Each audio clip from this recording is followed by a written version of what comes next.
ప్రభువైన యేసుక్రీస్తు నామమున మరలా ఈ నిన్నటి వరకు కార్యక్రమంలో కలుసుకోవడం ఎంతో సంతోషం.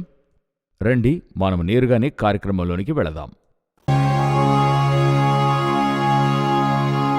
మొట్టమొదటిగా ఈ అంత్యకాల సూచనల్లో మనకేవి యేసయ్య చెప్పారో అవన్నీ ఎలా జరుగుతున్నాయనేది మనం చూస్తూ ఉన్నాము. ప్రత్యేకించి ఒక 2-3 కార్యక్రమంలో ఈ భూకంపాలను గురించి చూస్తూ ఉన్నాం. ఎందుకంటే ఈ 10 సంవత్సరాల్లోనే ఇంత అధికంగా భూకంపాలని భూకంప శాస్త్రవేత్తలు చెప్తున్నారు. ఇంతవరకు జరిగిన పెద్ద భూకంపాలలో 6లో 1 మన ఈ 2025లో జరిగిన విషయాన్ని మనం చూశాం గదా. గత 2 వారాల క్రితం కూడా 900 సార్లు గత 2 వారాల్లో ఈ భూ ప్రకంపనలు జరిగినట్టుగా చూస్తున్నాం. ఇప్పుడు ఒక 65 గంటల్లో మాత్రం ఒకే దగ్గర 11 సార్లు భూమి కదిలింది. అంటే ఆగస్టు 23వ తారీఖు ఉదయం ఆరంభమై ఆగస్టు 25వ తారీఖు సాయంకాలం లోపల ఒక 65 గంటల్లో సౌత్ కెరోలినా ప్రాంతంలో 11 సార్లు భూకంపం ఏర్పడింది. అన్నీ మైల్డ్ అయిన క్వేకే. అన్నీ కూడా 1.1 నుండి ఆరంభమై 3.9 వరకు అయ్యింది. అయితే ఇటువంటి సంభవము ఇంతవరకు జరిగింది లేదు అని చెప్తున్నారు. అదే సమయంలో టిబెట్లో ఒక పెద్ద భూకంపం ఏర్పడింది. తిరిగి మ్యాన్మార్లో కూడా భూకంపం ఏర్పడింది. ఇప్పుడే సమీపంలో ఒక పెద్ద భూకంపము మ్యాన్మార్లో జరగడం చూశాం. ఇప్పుడేమంటున్నారంటే ఇదేలాగా ఇక మీదట ఉంటుంది, భూమి ఒక కాలఘట్టం వరకు ఇదే విధంగా ప్రకంపన అవుతుందని చెప్తున్నారు. నేనెలాగనుకుంటున్నానంటే ఈ భూకంపాలు ఇక తగ్గడానికి ఏంటి అవకాశాలు? ఇది తగ్గుతుందంటే ఇది ప్రకృతి వైపరీత్యాలు. ఇది తగ్గించడానికి మనుషుల వల్ల ఆ గ్లోబల్ వార్మింగ్ అది తగ్గించడానికి ఏం చేయొచ్చు అంటే వాహనాలు నడపడం తగ్గించొచ్చు, టెంపరేచర్ తగ్గించడానికి మన వల్ల ఏదో ఒకటి చేయడం. కానీ ఇటువంటి దానికి మనం ఏం చేయగలము? ఆల్రెడీ మనం చేసిన దానికి పర్యవసనమే ఇది. పెద్ద పెద్ద కట్టడాలు, లోతైన మనం పైలింగ్ చేసినవి, న్యూక్లియర్ బాంబ్ పేల్చి చూసినవి, ఇవన్నీ గొప్ప విషయాలు. దీని తర్వాత ఇంకా అధికంగానే జరుగుతాయి. అప్పుడు ఇది తగ్గించడానికి అవకాశమే లేదు. నాకు తెలిసి నేను బైబిల్తో స్పిరిచువల్గా చూస్తున్నప్పుడు 1000 ఏండ్ల పరిపాలనలో ఇక శాంతి సంభవిస్తుంది కాబోలు.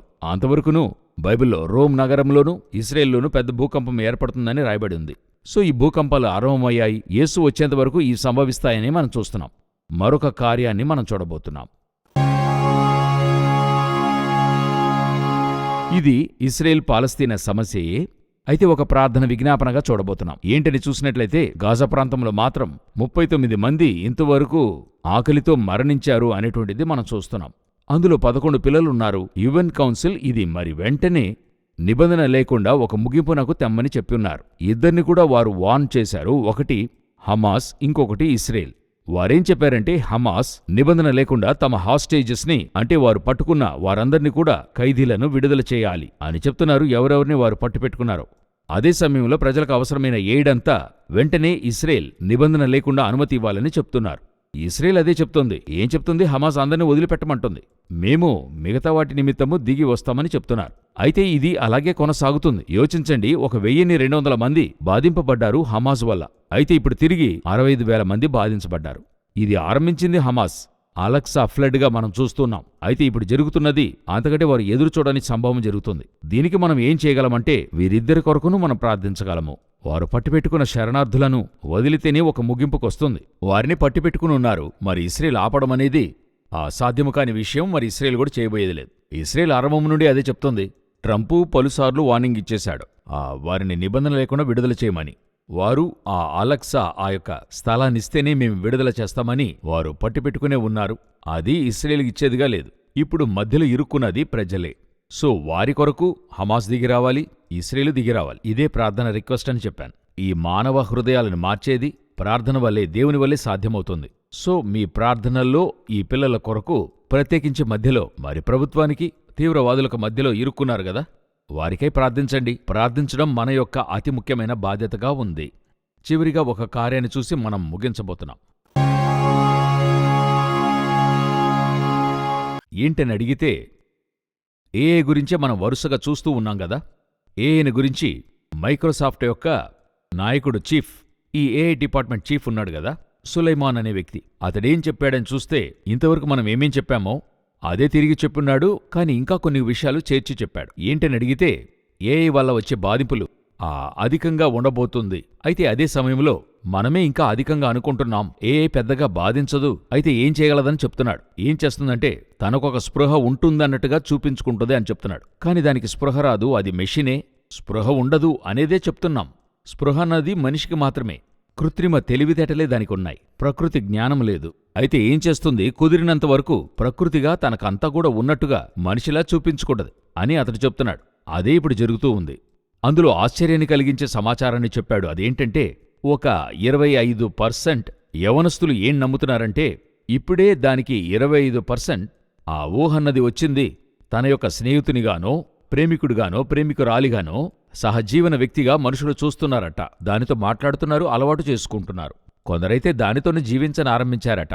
ఇదొచ్చి ఇప్పుడు ప్రత్యేకించి యవనస్తుల మధ్య అధికమైపోతుంది అని చెప్తున్నారు. మీరు సాధారణమైన విషయానే చెప్తున్నారు. ఎప్పుడు చూసినా చేతిలో ఫోన్ మయంగానే ఉంటున్నారని చెప్పి. ఎప్పుడు ఫోన్ చేతిలో ఉండడానికి కారణం ఏంటో చూడండి.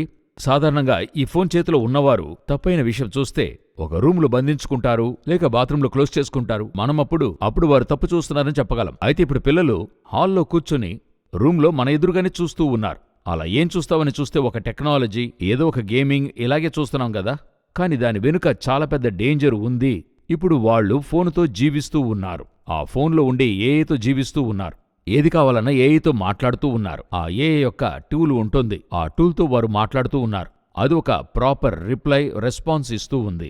వీళ్ళకి కొన్ని సమయాల్లో ఒక డిప్రెషన్లో ఉన్నారనుకోండి పిల్లలు, అది ఎవరితోనన్నా షేర్ చేయాలనుకుంటున్నారు. షేర్ చేయాలనుకుంటున్నప్పుడు ఆ సమయంలో తల్లో, తండ్రో, తోబుట్టువులు వారికి అవైలబుల్గా లేరు.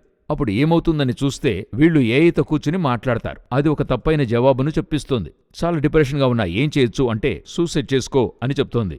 లేక నా భర్త నాకు సమస్యగా ఉన్నాడు, నేనేం చేయొచ్చని చెప్తే అతన్ని చంపేసేయ్ అనేది ఉంది ఇందులో చెప్తుంది. సో వీళ్ళు మనిషికి బదులుగా మార్పుగా తేవడానికి ఆరంభించారు. అయితే ఒకరోజు ఈ ఏఐ తను మనిషిగా వారికి చూపించుకుంటది. అది సహకారిగా చూపించుకుంటది. ఇదే మనం చెప్తూ ఉన్నాం. చివరి కాలములో ఆ మృగము యొక్క ప్రతిమ మాట్లాడును, చూస్తుంది, హతము చేస్తుంది. ప్రకటన 13:15.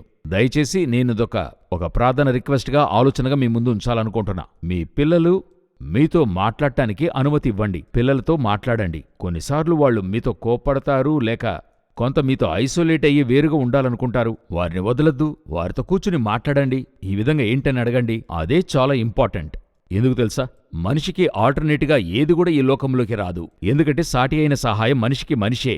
దేవుడు మరొక మనిషినే ఏర్పాటు చేసిచ్చాడు. అలాగుంటున్నప్పుడు సాటి అయిన సహాయంగా మెషినో, వృక్షమో ఏది కూడా రాదు. అదే మనము వాళ్ళకి చెప్పించవలసి ఉంది. ఆ చోట మీరు మరొక సహకారిని తెస్తున్నప్పుడు ఆ సాటి అయిన సహాయము దేవుని చేత ఏర్పరచబడిన మంచి ఆత్మీయ సహాయకులైతే ఇంకా ఎంతో మంచిగా ఉంటుంది. నేను చెప్పింది అర్థమయ్యుంటదనుకుంటా. పిల్లల కొరకు ప్రార్థించండి. పిల్లల కొరకు మీరు భారం కలిగి ఉండండి. దీని విషయంగా మీరు వారితో మాట్లాడండి. డైలీ 1-2 సార్లైనా పిల్లలతో మాట్లాడండి. చాలామంది తల్లిదండ్రులు పిల్లల్ని చూడటమూ లేదు, మాట్లాడటమూ లేదు. మీ పిల్లల్ని జాగ్రత్తగా చూసుకోండి. వారిని విడిచిపెట్టద్దు. అతి ముఖ్యంగా పిల్లలు దేవుడిచ్చే బహుమానము. మనమే వాళ్ళని భద్రపరచి దేవుని చేతిలో అప్పగించాలి. దేవుని చిత్తమైతే మరొక నిన్నటి వరకు కార్యక్రమంలో మిమ్మల్ని కలుసుకుంటాం. God bless you.